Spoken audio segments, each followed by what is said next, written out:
Good morning, world changers. We are back for another values-led conversation with Alan Williams, the creator of ValuesJam, and an old friend of Change Your World, Dr. David Reilly. So for those of you that don't know, David is an internationally recognized award-winning pioneer in health, a leader in reforming medical care and self-care, therapeutic relationships, and developing new holistic models emphasizing the human capacity for flourishing and healing. With over 40 years as an NHS doctor, a former NHS consultant and physician, academic researcher and teacher, and the creator of the Well programme, David is a world changer in his own right when it comes to health and well-being. So I have no doubt this is going to be another amazing, insightful Values Jam conversation, and I'm very excited to see where this is going to take you both today. So I'll hand over to you, Alan. I'll see you both at the end, but in the meantime, enjoy your Values Jam session. Thanks, Susie.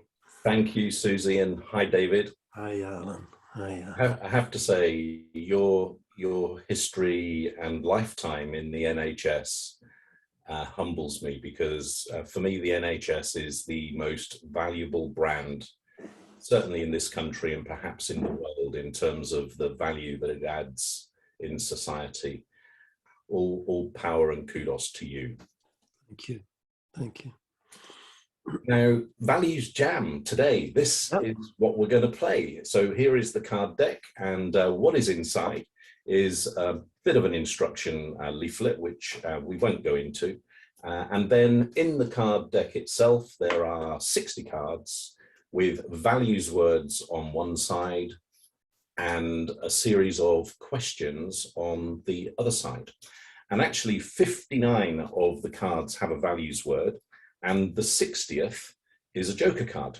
And the way that that is used is that if somebody wishes to play with a value that is not in the list of 59, then they can choose the joker and play with that. Right. The name Values Jam was actually inspired by the concept of a music jam. I don't have a musical bone in my body, but I really admire people that are musical. And I love, and Lisa as well, my business partner, we just love the thought of people coming together, not knowing what was going to happen, trusting in each other, being playful and curious, having the courage to kind of just see where it goes and go follow your intuition and go with the flow. The other piece that really appealed to us was, in a music jam, if somebody makes a mistake or messes up, actually nobody stops and has an inquiry. They just carry on, embrace it, and actually sometimes they can turn it on its head and build it in to the jam. Yeah. And so all of that stuff we felt was just wonderful and inspired Values Jam. And that's the way that Values Jam works. So by the end of our session today, we might well have created some truly magical moments. And even if we don't, what we will have created will be unique to us in this moment and never repeated by anybody in exactly the same way. And that's kind of cool. It's lovely. It's a marriage of two of my favorite things, Alan, actually, you know, because I'm a musician and I jam, and I come from a family of musicians. What do you play? And guitar and bass guitar, and you know, written songs and played music since I was a kid, and my family's full of musical expression. Fantastic. And the trying to live with values and by values and for values has been central to my world and my life. So good. Well, I'm looking forward to this. So the first thing we need to do, if it's okay with you, we're going to choose a value at random and be really experimental. So why don't you give me a number between 1 and 5? 5. 5. Okay. And now give me a number between, let me just count how many we've got here, 1 and 12. Okay. 1. Oh, okay. Now, what does that say? Reliability. Nice. Reliability. Yeah. So on the back, we have a series of questions. Our only guide really for this game is to start with the first question and finish with the last question. Right. There are a choice of 4 questions in between, and we'll see which one of those we're drawn to. The first question, however, is, what does reliability mean? What does it look, feel, and sound like?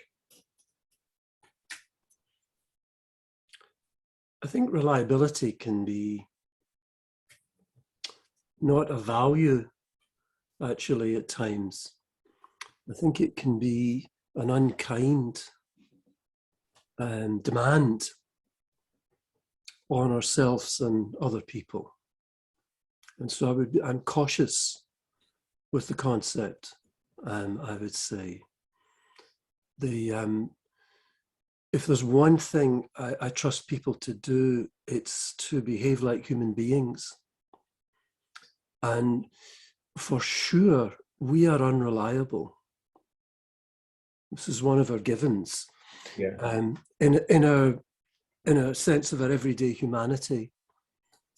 I certainly don't mean within our core essence. But in our ordinary everyday world of experience, of relationship, of work, of self-care, of creativity, etc. One of the things I think we have to take on board is our unreliability. Mm-hmm. And to not do so, as I say, is potentially really quite unkind and sometimes quite dangerous.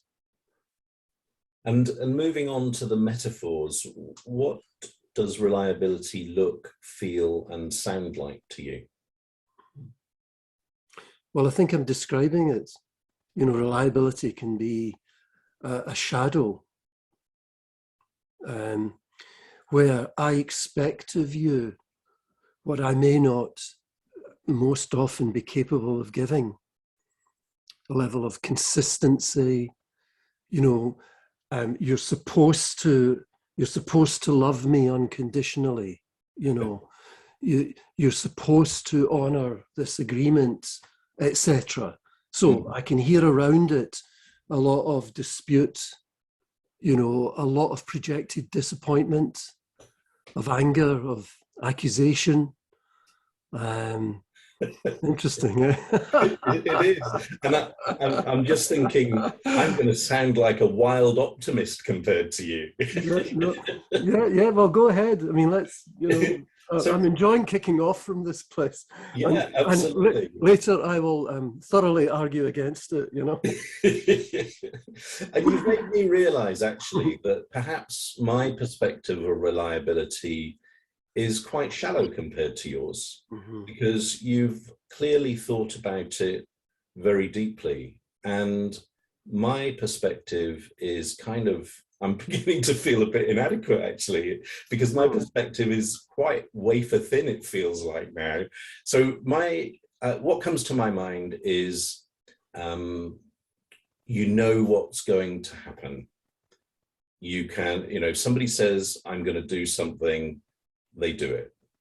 And if that's repeated over time, then you gain a sense of reliability on that. And that could be, it could be somebody that's close to you, or it could be even something like the bus arriving. Yes. Good luck with that one. Yeah. Actually, as an aside, I've learned during ValuesJam that the best thing to do is, if something pops into your head, to share it, even if it's a little bit off tangent. Yeah. So I was explaining earlier that I visited Plymouth, my hometown, at the weekend, and we went to a place nearby where there was a hotel that I had a summer job at when I was around about 20 years old or 19 years old. And I remembered the story, and this story hadn't crossed my mind for many years, but I went for the interview and I got a lift there, but then I was going to get the bus back. So I was waiting at the bus stop for about half an hour and no bus had arrived. And a lady walked past and I said, do you know what time the next bus is? And she said, yeah, it's 12:30. And I looked at my watch and it was 12 o'clock. And she walked on for a few yards, and then she turned around and said, "That's on Tuesday." All right. So I had to ring my stepdad to get a lift. Yeah. Anyway, you reminded me, I used to commute to London twice a week. Yeah. Crazy that I was. And, you know, there was a timetable for British Airways and so on. Yeah, and it taught me that what that was an aspiration. Yeah. You know, but for a long time I used to build my world around it because in a sense I demanded the reliability, you know. So it's going to be at this time, and I'm going to arrive at that time, and I'll build the following action on it. Yeah. And of course, if one of the dominoes collapses, the whole thing comes down. So there's something about the beauty of aspiring to reliability, and it interlaces with commitment, and it interlaces with discipline. But I think if it's not underpinned with a sense of humor and kindness, yeah, we're in trouble. Yeah. If you see what I mean. Yeah, I do. Yeah.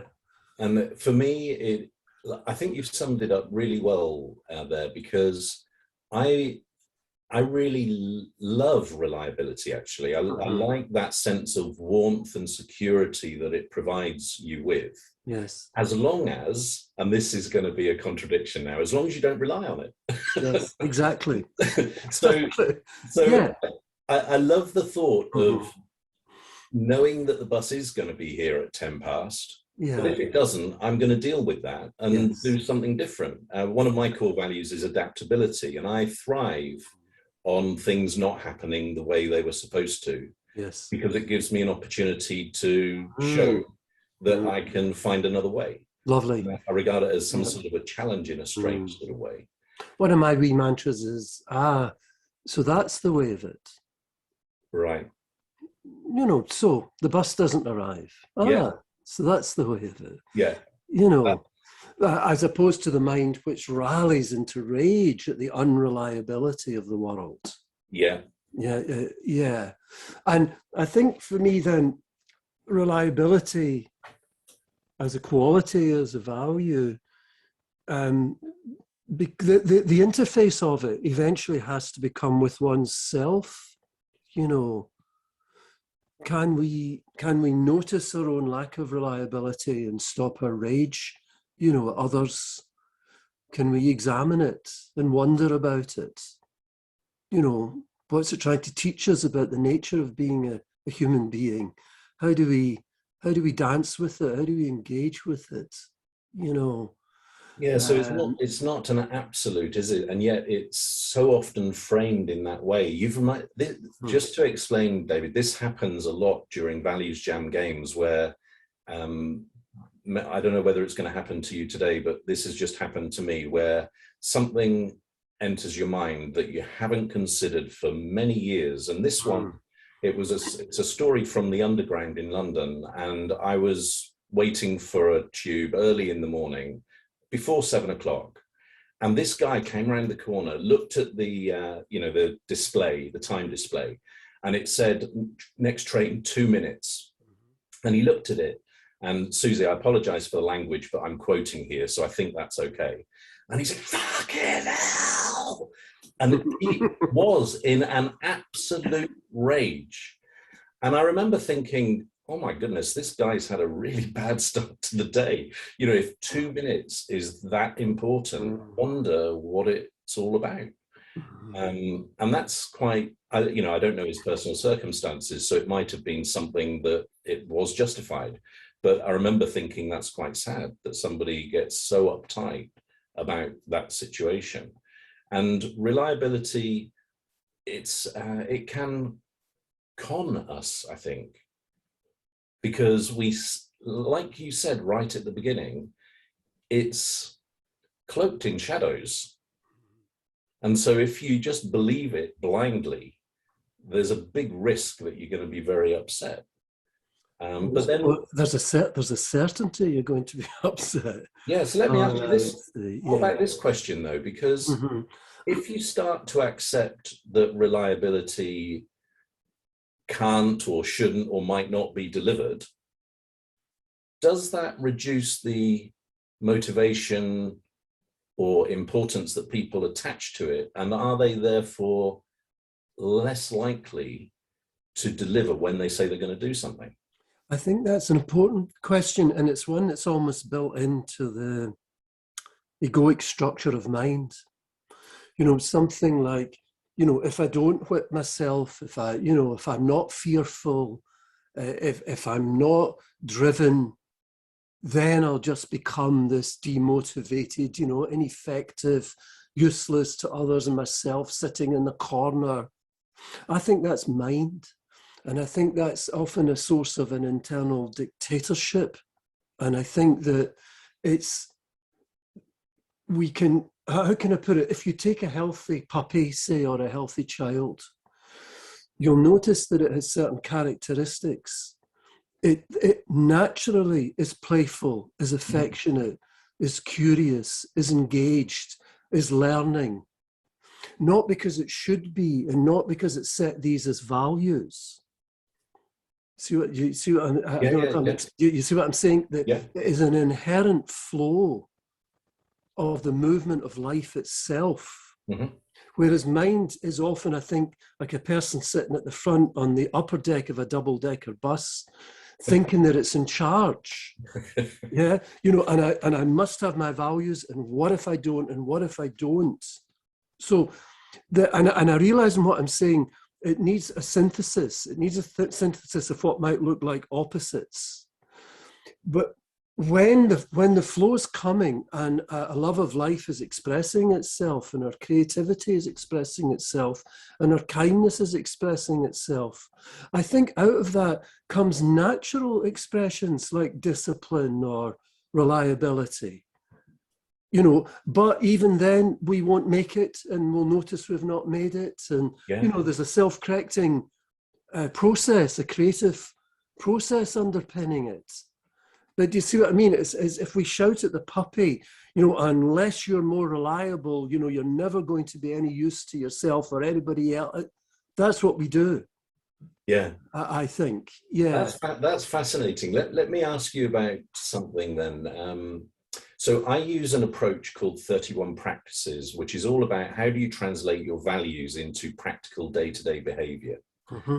And the version for individuals called My 31 Practices, you basically have a list of these 31 things that are explicitly connected to your chosen values, and you consciously practice them every day. So in some ways, they're a little bit like being on the top level of the bus in terms of providing that discipline and infrastructure. But the way that I find it helpful is not in isolation, because I feel sometimes that I do have that natural approach that you've described, the childlike approach. But because we live in a busy world, it's sometimes easy to be distracted from your natural flow, Absolutely. to react and respond to what's going on around you. And in that context, I find the handrail of this daily conscious practice really helpful. Yes. I also use daily conscious practice, think it's very helpful. Okay. And I'm aware that the things that I've said today might be heard as if a what the hell free for all, you know, just dance through life. But I think these are ands, not ors. Yeah. And I think what it is, it's a master-servant issue. Are these practices a master or a servant? And a servant of what? Yeah. So if they're maps, what's the compass? Why is this being done? Yeah. And the difficulty for me that I see often, you know, seen in myself, seen in others, is that sometimes the compass is hijacked by mind. Yeah. And it may even be under a lovely set of lovely new age clothes, or, you know, philosophical reflection or apparent spirituality. So for me, I watch us be hijacked by the maps and the practices. And there's often a hidden ulterior motive. You see, I'm doing this because I'll be able to increase my output, be more successful, correct my body weight, you know, earn Okay, okay. In the service of what? What is it you're actually doing? Why are you doing this? And if that is not something that's respectful of life, then you're heading for trouble. So I call that the gap. As we pursue our wants, okay, and they can be very driven, well structured with good maps and methods, right? If they're not aligned with what life itself needs, yeah, you're going to hit trouble. It's just inevitable. It's not even personal. You're going to hit trouble. So if, say, we get up and we do our yoga and our 12-hour or 18-hour fast and our 2 hours meditation, and we take to the treadmill and so on, okay. But are we connected to the heart of life here? Why are we doing this? So often, for example, chronic fatigue patterns appear in those who are very positive, very efficient, creative, hardworking, high output, often 2-job outputs. And they've got all sorts of practices to support that. But what's going on underneath it is remember the Monty Python's parrot sketch, yeah. where it took 6 weeks to train it, to not have to eat, and then damn it went and died. You see what I mean? So I love practices. One of my current practices are that I'm currently trained, if you like, conditioned. I can't get into the shower, and really, unless I've done at least a sun salute and a couple of wee yoga moves, and so that I find my body as I'm getting in the shower. If I've not done it, right. Yeah. So, I advocate practices and think they're really helpful and important. But as I say, in the service of what, Yeah, and the way that you've described it, it's really helpful to me actually, because sometimes when I'm dealing with clients about using my 31 practices, they kind of say, so have I got to do this every day?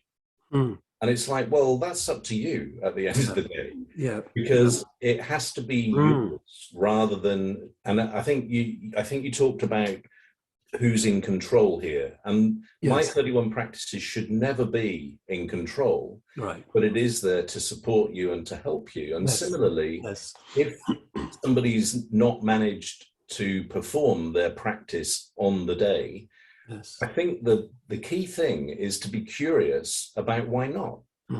So, what got in the way? What stopped me doing this? What would I do differently tomorrow? If this was the same situation. So that's really, really helpful. Thank you. Let's move on to another question. So one of the questions here, and I'd like to invite you to have a play with this. It says, ask your own question about reliability, beginning with who, what, where, when, why, or how. So would you like to give that a go? What, where, when, how in relation to reliability?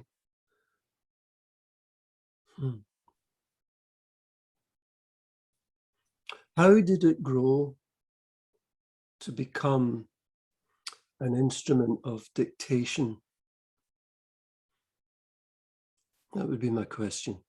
If I've described that it can be such an instrument, how? In other words, what's the roots of that? Yeah, it would be interesting to look at the root of the word. So you're probably asking the wrong person for a scientific answer.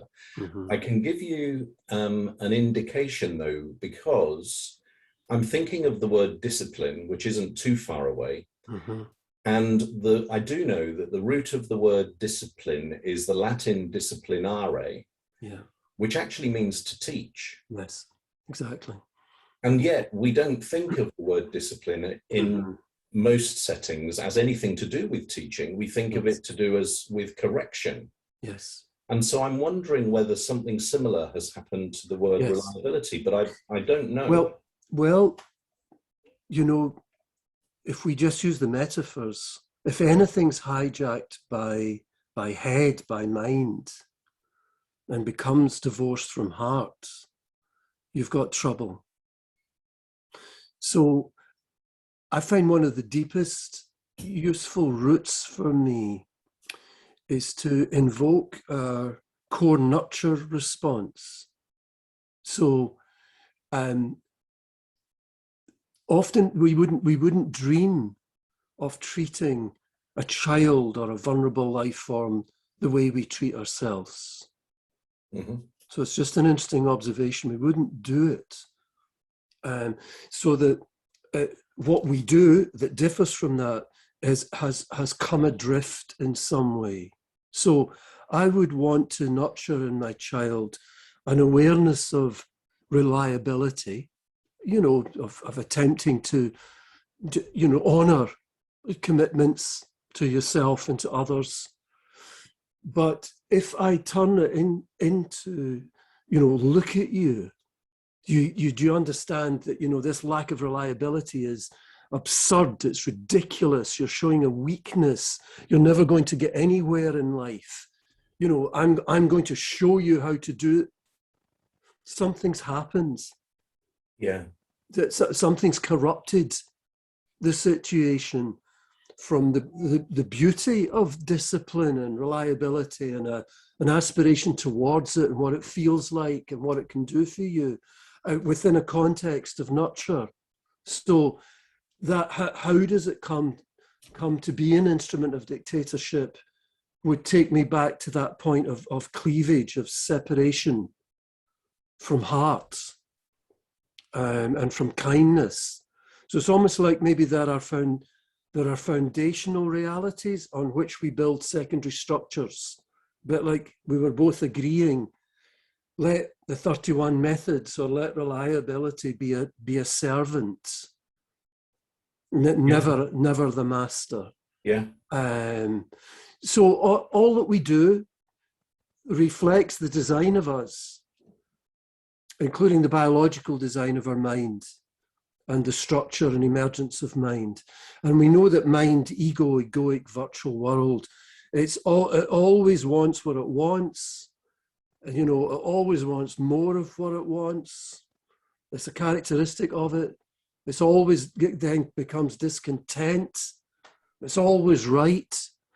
So if I hear an argument between me and somebody else and it's got this stuff in it about their unreliability, then I know where it's coming from. Oh, right. Including the internal attacks. What is gentle discipline? What's reliable reliability? That is in some way a good and nurturing thing. Yeah, so what you've described there brings, for me, this movement from aspiration and positivity as where it might have started, yes, to a place of judgment and yes, assessment. Yes, which I think it's where it's ended up. Yes. I like to think it's inspired by I think it was some reading in Buddhism that, helped me just come to the realization of the very simple thing that certain mental states are, of course, mutually incompatible. If you're in one, you cannot be in the other, although you could flick by the second. So for me, you're raising judgment, its counterpoint is compassion. So if you're in judgment, you cannot be in compassion, and vice versa in that moment. So that's a wee phrase for myself. It's just like me. So you're just so fucking unreliable. You said you'd do this, you have not delivered it, says me, my mind, and my little voice inside our train says, just like me. And helps bring me to a halt. And do you know what? I just Googled reliable. I was wondering. Yeah, good on you. So originally Scottish.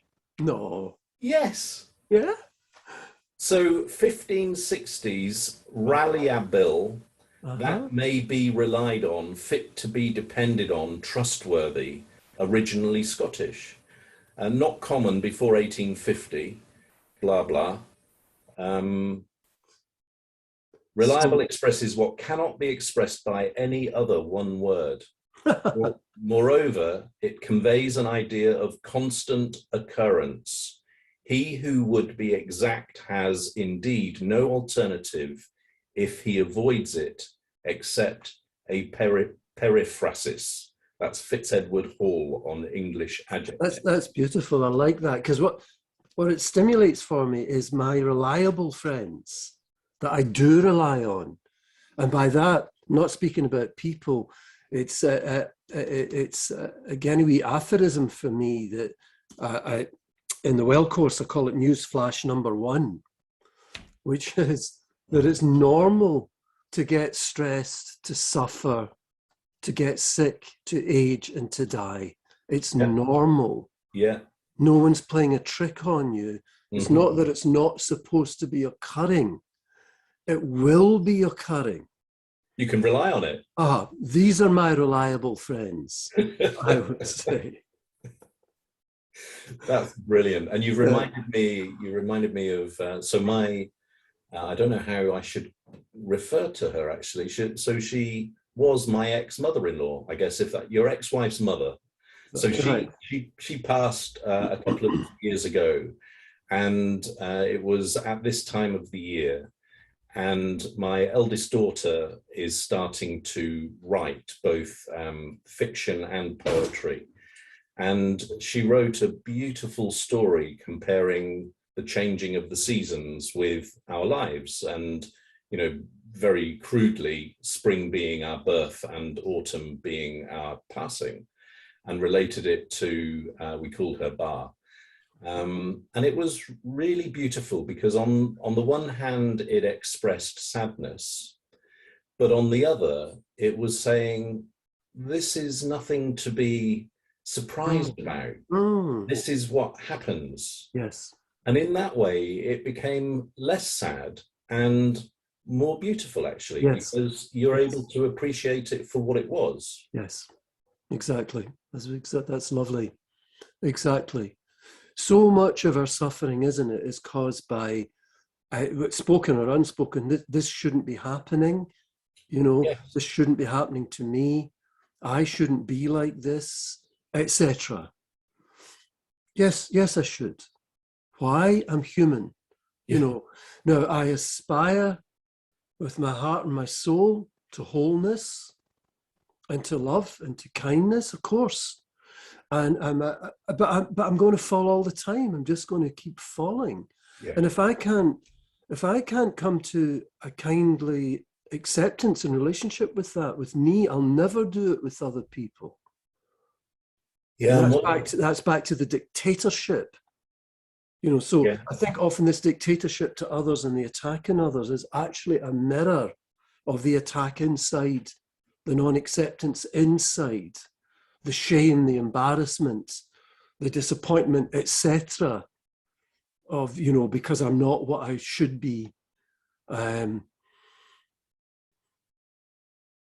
it's what you're describing, this kindness, is, I'm finding it really kind of, it's making me feel uplifted, actually, because we so often hold ourselves to account so strongly, and it's not realistic. No, it's not.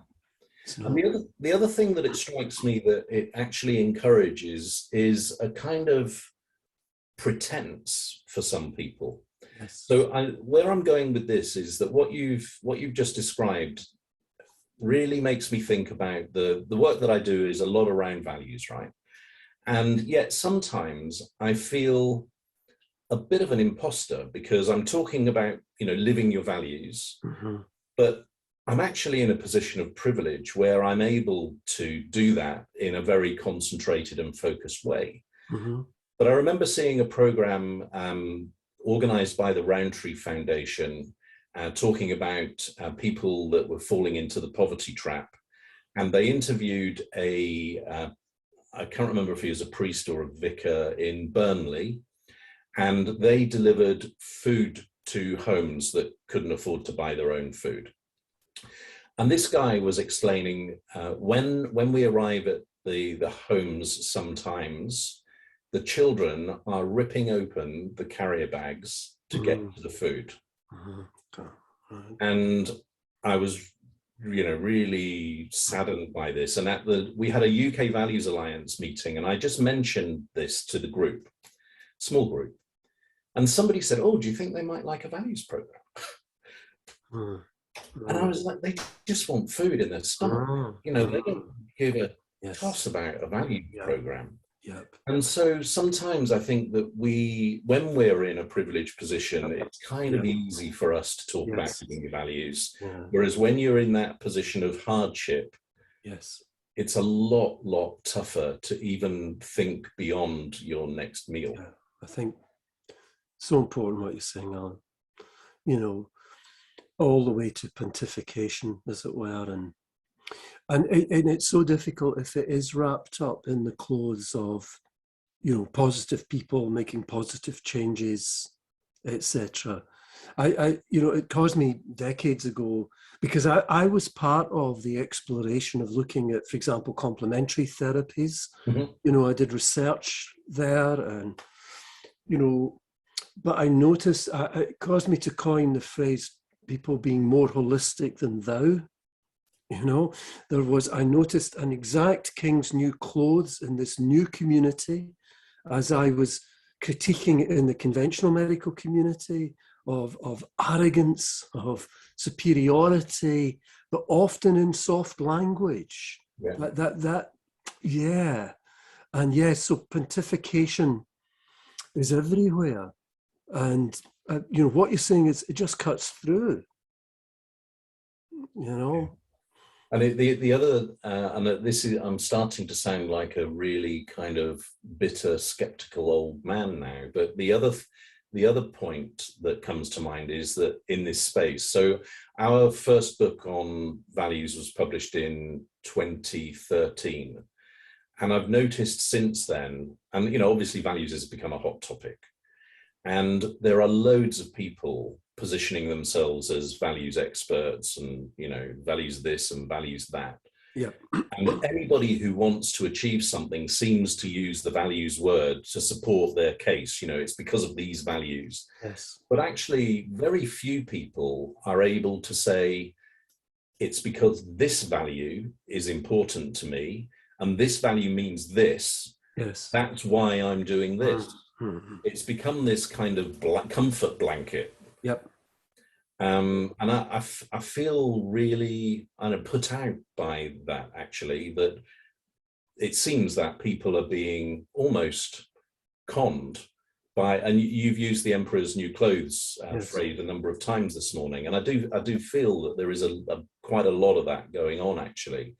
And my own perspective of values is actually that it's not this rose garden panacea. It's actually a really helpful, practical tool to help guide us through what is often a very messy and shitty world. So I guess as you speak, I think it was always thus, in that mind, my mind, our mind has no respect for life. It'll take whatever it can get to advance its ulterior agenda. It's ruthless in that regard. So scanning values, that's coming on the radar now. Okay. And I'm not even saying this is a conscious process. It'll take it and it becomes fodder. So how did Christ put it? By your fruits shall you know them. That for me, if it is what's happening, is what I'm doing,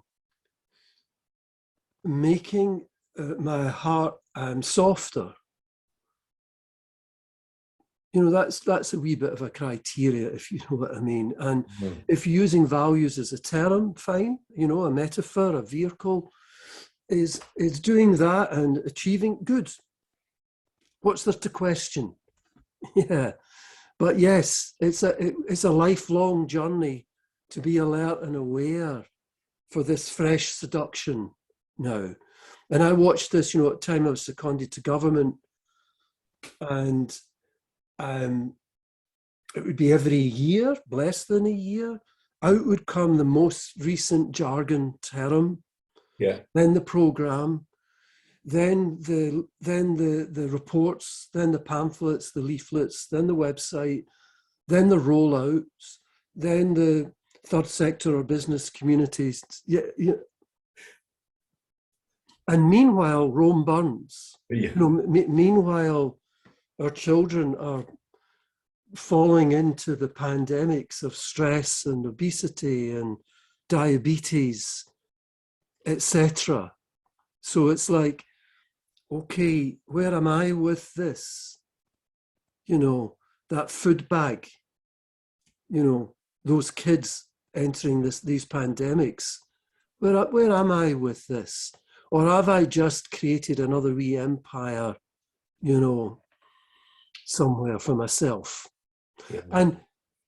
And God bless you, you, me, us, if we have, fine.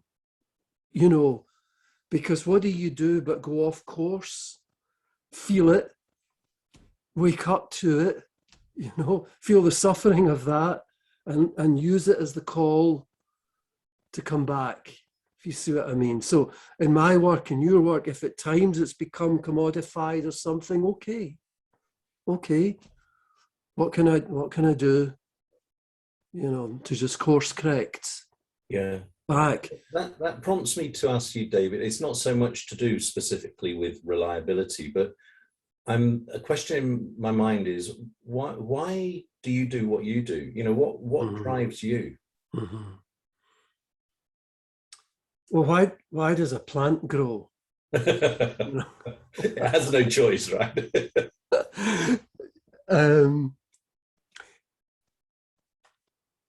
See, because I think that I could fill and richly fill that in with all sorts of things from my mind. Would it be the truth? God knows. God knows. Why does a puppy play?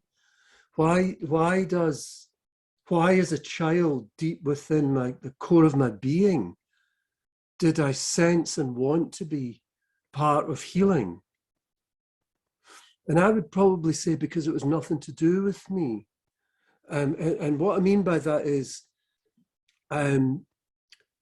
I distinguish between life situations and paths and behaviors and life. And life I put with a capital L. And life's what beats our hearts. And it's nothing to do with me.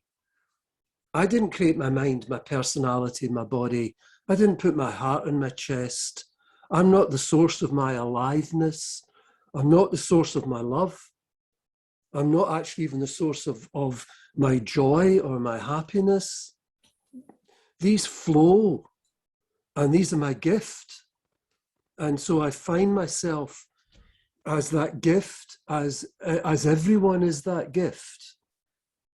So it's more mystery to me than an answer to the question, why?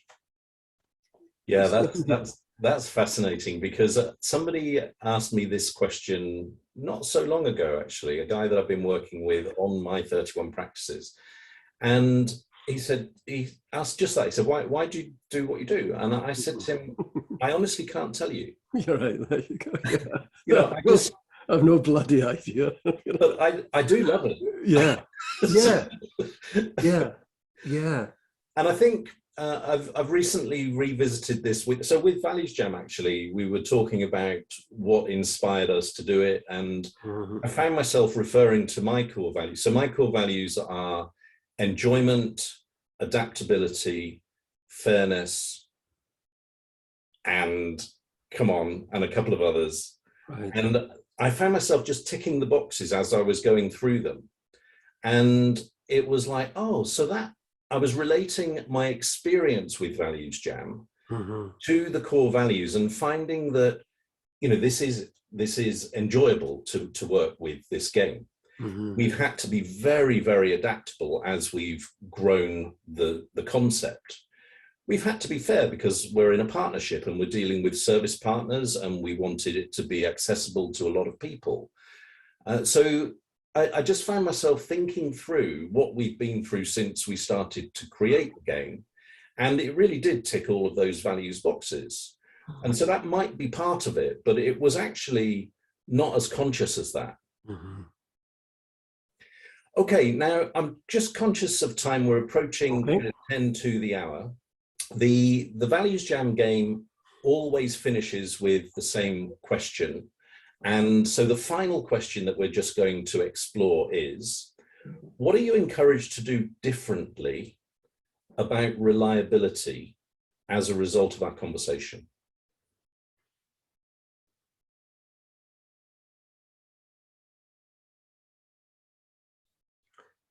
To continue to dissolve the concept and with it all concepts, you know, in other words, to notice the porous nature of our dialogue. You know, that what looks like one thing is often, you know, a facet of the diamond of something more complete. And so long as a phrase I used earlier, if we have a sense of humor about that particular viewpoint in that moment, you know, a lightness to it, then we can see through it and gain from it. But we mustn't think that these words, these concepts are concrete, distinct realities, separate from wholeness, which is then indefinable, aliveness. Some things, of course, are not known by definition. You know, they're only known by direct experience and states of being. Mm-hmm. So reliability for me, like every word, can be a useful tool and an interesting mirror, you know, but then I'm prepared to throw a brick at it. Typical Scott. Yeah. fuck that, Jimmy. And mine is, so the words that I have in my mind are balance and juggle. Right. So I'm going to take reliability off of a pedestal and I'm going to play with it so that I don't attach too much importance to it. But at the same time, I do attach enough importance to it, especially when it's impacting somebody else. Yes, yes. So, you know, I am always on time. Okay, not always, but always on time. And that's something that's really important to me, but not for me. It's because I want to respect the other person. Yes. And if I feel that I'm comfortable with being a bit late, then that's kind of disrespecting the other person. I don't want to do that.